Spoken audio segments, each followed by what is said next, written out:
चावल और आम की ये रेसिपी सबको हैरान कर देगी। आज हम कुछ नया हटके और इस लेवल का बनाएँगे कि यकीन करें सब तारीफ़ें कर के थक जाएँगे। बहुत ही यूनिक रेसिपी है। चलें जी बिस्मिल्लाहिर्रहमानिर्रहीम।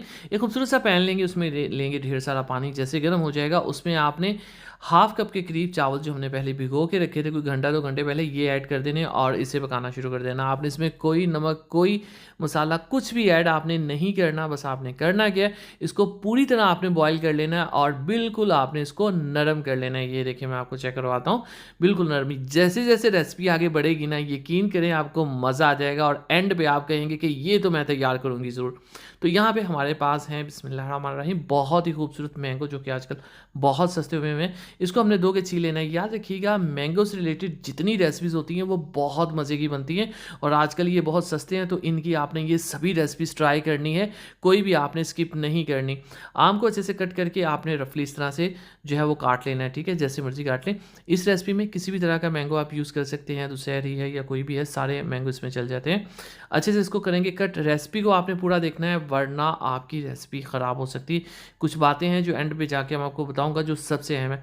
अब ये हमने कट कर लिया, अब हमने क्या करना है, वो चावल जिनको हमने बॉयल किया था वो उसके पानी समेत आपने इसमें ऐड कर देने हैं। ये पानी आपने ज़ाया नहीं करना और फिर आपने इसको ब्लेंड कर लेना है और अच्छी तरह से आपने इसका जो है पेस्ट बना लेना है।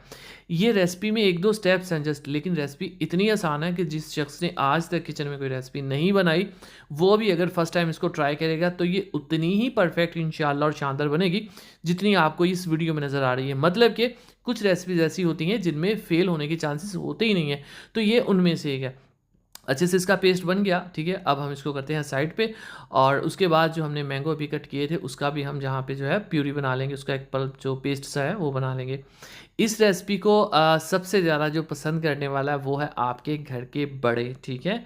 आपके पेरेंट्स हैं, अम्मी-अब्बू हैं या आपके शौहर हैं, बहुत उनकी फ़ेवरेट होने वाली है और बच्चों का तो पूछिए ही मत। अब हमें चाहिए एक खूबसूरत सी कढ़ाई। हमने अभी तक 2 चीज़ें तैयार की हैं, एक चावल का पेस्ट तैयार किया है और दूसरा हमने मैंगो का पेस्ट तैयार किया है, ठीक है? अब ये ऑलमोस्ट 3 पाव हमारे पास दूध है, इसको आपने अच्छे से जो है वो गरम कर लेना है और गरम करके आपने इसमें कुछ चीज़ें ऐड करनी। ये देखिए चीनी आप टेस्ट के हिसाब से ऐड कर लें। याद रखिएगा जितने भी डिज़र्ट्स होते हैं ना उनमें चीनी पूरी ही ऐड किया करें, इनमें चीनी कम अच्छी नहीं लगती। और ये चावल जिनको हमने पेस्ट बनाया था वो ऐड कर देंगे। चावल आपने यहाँ पे कच्चे इसमें नहीं ऐड करने के, डायरेक्ट ऐड कर देंगे, आहिस्ता-आहिस्ता पक ही जाएँगे, तो ऐसा आपने नहीं करना। पानी के अंदर जब चावल पकते हैं ना तो वो 5-7 मिनट के अंदर पक जाते हैं, लेकिन दूध या किसी और चीज़ के अंदर वो नहीं गलते। अब यहाँ पे इसकी आपने पकाई करते जाना है, करते जाना है, करते जाना है। इतना गाढ़ा जब ये मिक्सचर हो जाएगा ना, ये देखें आप, तब आपने इसकी पकाई छोड़नी है और तभी इसका फ्लेवर, टेस्ट और सारा जो हमें टेक्सचर एक्चुअली चाहिए इस रेसिपी का, वो आपको मिलेगा। और इससे भी अहम भाई, जिसने अभी तक मेरे चैनल को सब्सक्राइब नहीं किया हुआ जनाब, चैनल को सब्सक्राइब कर लिया करेंगे। आपकी तरफ से प्यार होता है, मोहब्बत होती है, आपकी तरफ से एक इनाम होता है, ठीक है? हमारी हौसला अफजाई हो जाती है। अच्छा अहम बात, इसको आपने ठंडा कर लेना है, ठीक है? इसको मैंने कोई 2 घंटे रखा था, बाहर फ्रिज हो तो फ्रिज में आप इसको बाउल में डाल के ऐड कर लें, वो फ्रिज के अंदर कोई 15 मिनट के अंदर ये ठंडा हो जाता है। पर अहम बात जिसका आपने ख़याल रखना है वो ये कि आपने अच्छे से इसको रूम टेम्परेचर पे जो है कम से कम लेके आना है, ठीक है? वो क्यों? क्योंकि इसके अंदर हमने मैंगो प्यूरी ऐड करनी है। अगर ये दूध गर्म हुआ तो ये फट जाएगा। इस तरह से दूध फटने से प्रॉब्लम कोई नहीं होती, याद रखिएगा। ये स्टमक या किसी चीज़ के लिए कोई ऐसा-वैसा नहीं होता। बस ये होता है कि चीज़ का टेक्सचर, चीज़ की लुक, चीज़ का जो टच होता है वो ख़राब हो जाता है।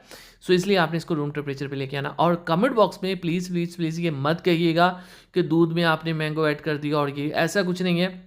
इसकी कंप्लीट मेरे पास ना रिसर्चेज़ होती हैं। आप बस मेरी रेसिपी देखा करें, अल्लाह का नाम लेके कॉन्फिडेंस के साथ आपने बस वो रेसिपी बनाना शुरू कर देनी होती है, ठीक है? इसकी करेंगे यहाँ पे मिक्सिंग। अब यहाँ पे दिखने में आपको ये लग रहा होगा कि दानेदार सा है, लेकिन ये जब मुँह में जाएगा ना तो इतना ये खोए की तरह बन चुका है, मैं आपको बता नहीं सकता। लेकिन एक चीज़ है, हम 2 बल्कि 2 चीज़ें हैं हमें। पहली चीज़ है इसकी प्रेज़ेंटेशन। आपने जब इसकी प्रेज़ेंटेशन करनी है तो वो किसी खूबसूरत तरीके से करिएगा, ठीक है? एज़ इट इज़ आपने इसको सर्व नहीं करना। याद रखिएगा जितने भी डिज़र्ट्स होते हैं, जितने भी मीठे की रेसिपीज़ होती हैं, उसमें जो फाइनल लुक होती है वो ऑलवेज़ उसकी डेकोरेशन पे होती है, ठीक है? सजावट पे होती है, गार्निशिंग भी होती है, तो वो चीज़ का आपने ख़्याल रखना होता है। तो मैं इन चीज़ों में इतना अच्छा नहीं हूँ, लेकिन मैं कोशिश करता हूँ कि इसकी कुछ इसका मुँह सिर जो है वो मैं बना दूँ। तो मेरे पास थोड़ी-सी प्यूरी थी, वो मैंने बचाई थी, उससे मैं इसके टिमकने से लगा देता हूँ ये गोल-गोल से, ठीक है? और जैसे भी लगते हैं वेरी गुड, ज़रूरी नहीं होता कि आपकी सारी चीज़ें जो है वो बहुत परफेक्ट हों, आप नेक्स्ट लेवल के हों, भई कोई मुकाबले की बात नहीं होती। जितना आपसे हो पड़ता है ना उतना आप कर लिया करें, आप उसी में हीरो हैं। थोड़े-से इसके ऊपर ड्राई फ्रूट्स लगा दें। अब दूसरी अहम बात, एक तो ये थी ना आपने अच्छे से प्रेज़ेंटेशन करनी, दूसरी अहम बात ये थी कि इसको आपने ठंडा, चिल बिल्कुल करके देना है। फ्रिज में रखना है तो 2 घंटे, फ्रीज़र में रखना है तो 15 मिनट आपने इसको ठंडा करके फिर सर्व करना है। इंशाल्लाह, इंशाल्लाह, इंशाल्लाह मैंगो स्पेशल रेसिपीज़ में, मैंगो डेज़र्ट्स रेसिपीज़ में आपकी ये रेसिपी टॉप पे जाएगी और आपके घर के स्पेशली आपके पेरेंट्स को, माँ-बाबा को और आपके हस्बैंड को बहुत ही पसंद आने वाली है। दुआ में ये रखिए, वीडियो को लाइक कीजिए, ज़्यादा से ज़्यादा कीजिए, इजाज़त अगली वीडियो तक। अल्लाह हाफ़िज़।